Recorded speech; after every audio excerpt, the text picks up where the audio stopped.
الحمد للہ کفا وسلام علی عباده الذین اصطفى اما بعد فاعوذ باللہ من الشیطان الرجیم بسم اللہ الرحمن الرحیم یا ایہا الذین آمنوا کتب علیکم الصیام کما کتب علی الذین من قبلکم لعلکم تتقون صدق اللہ العظیم۔ محترم ناظرین اور سامعین، مبارک مہینہ رمضان المبارک شروع ہو چکا ہے۔ اسی مناسبت سے ہم روزانہ 5 منٹ آپ کے سامنے رمضان المبارک کے احکام، اس کے مسائل، فضائل، قرآن اور حدیث کی روشنی میں پیش کرنے کی کوشش کریں گے۔ امید ہے کہ آپ ہماری اس ویڈیو کو ضرور سنیں گے اور دوسروں تک بھی اسے ضرور پہنچائیں گے۔ قرآن مجید کی ابھی جو آیت کریمہ تلاوت کی گئی سورہ بقرہ کی آیت نمبر 183، آیت کا ترجمہ ہے: اے ایمان والو، تم پر روزے فرض کر دیے گئے ہیں جس طرح تم سے پہلے لوگوں پر روزے فرض کیے گئے تھے تاکہ تمہارے اندر تقوی پیدا ہو۔ اس آیت مبارکہ کی روشنی میں چند چیزیں ہمیں معلوم ہوئی کہ روزہ ایسی عبادت ہے جو سیدنا آدم علیہ نبینا علیہ الصلوۃ والسلام سے لے کر خاتم النبیین محمد رسول اللہ صلی اللہ علیہ وسلم تک تمام انبیاء علیہ السلام کی شریعتوں اور امتوں میں فرض رہا۔ دوسری چیز، روزے کی خاص اہمیت معلوم ہوئی کہ یہ روزے کی فرضیت صرف تمہارے ساتھ یعنی امت محمدیہ کے ساتھ خاص نہیں ہے بلکہ پچھلی امتوں میں بھی روزے فرض کیے گئے تھے۔ تیسری چیز، اس آیت کے ذیل میں مسلمانوں کی دل جوئی کا بھی انتظام کیا گیا کہ روزہ اگرچہ مشقت کی چیز ہے مگر یہ مشقت تم سے پہلے بھی سب لوگ اٹھاتے آئے ہیں۔ فطری بات ہے کہ اگر مشقت میں بہت سے لوگ مبتلا ہوں تو وہ تکلیف اور پریشانی و مشقت ہلکی معلوم ہونے لگتی ہے۔ رمضان المبارک کا مہینہ مسلمانوں کے لیے اللہ تعالیٰ کی طرف سے بہت ہی بڑا انعام ہے، مگر اسی وقت ہے جبکہ اس کی قدردانی کی جائے۔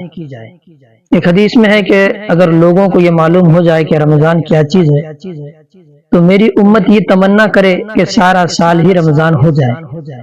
ایک اہم چیز ہے روزے کے تعلق سے سحری کرنا۔ حضور صلی اللہ علیہ وسلم کا ارشاد ہے کہ اللہ تعالی اور اس کے فرشتے سحری کھانے والوں پر رحمت نازل فرماتے ہیں۔ نبی اکرم صلی اللہ علیہ وسلم کا ایک اور موقع پر ارشاد ہے کہ ہمارے اور اہل کتاب یعنی یہود اور نصارہ کے روزوں میں سحری کھانے سے فرق ہوتا ہے کہ وہ سحری نہیں کھاتے۔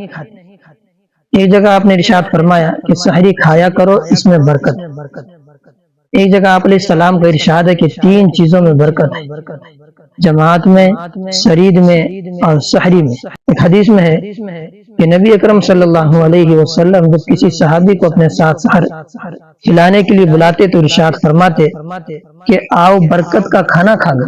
افطار کی مسنون دعا بھی سن لیجئے: اللہم لک صمت وعلی رزقک افطرت۔ یہ مسنون دعا ہے۔ اس دعا کا ترجمہ ہے: اے اللہ، میں نے تیرے ہی لیے روزہ رکھا اور تیرے ہی دیے ہوئے رزق سے روزہ کھولا۔ اب اس قرآن مجید کی آیت اور احادیث مبارکہ کے ذیل میں کچھ ضروری مسائل ہیں۔ رمضان المبارک کے روزے رکھنا اسلام کا تیسرا فرض ہے اور دین کا بڑا رکن ہے۔ روزے کا فرض ہونا قرآن مجید اور احادیث شریفہ اور اجماع امت سے ثابت ہے۔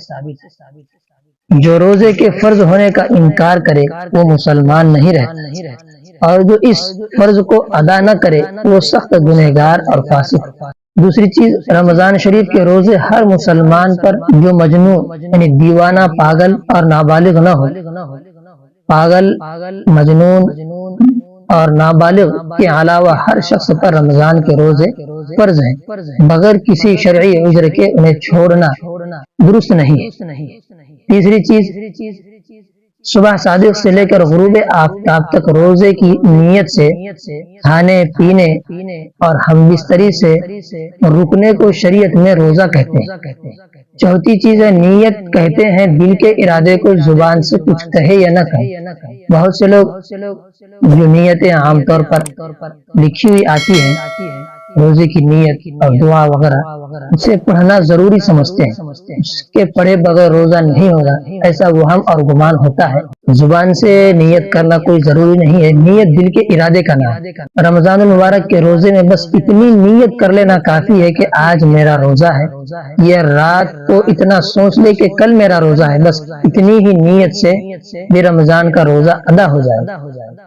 اگر نیت میں یہ بات نہ آئی ہو کہ رمضان کا روزہ ہے یا فرض روزہ ہے تب بھی روزہ ہو جائے گا۔ ایک اور چیز یہ ہے کہ رمضان میں ہر دن کے روزے کے لیے الگ سے نئی نیت کرنا ضروری ہے۔ یہ کچھ مسائل تھے اور فضائل بھی آپ کے سامنے آ گئے۔ اللہ تعالی ہم سب کو رمضان المبارک سے بھرپور فائدہ اٹھانے کی توفیق عطا فرمائے، آمین۔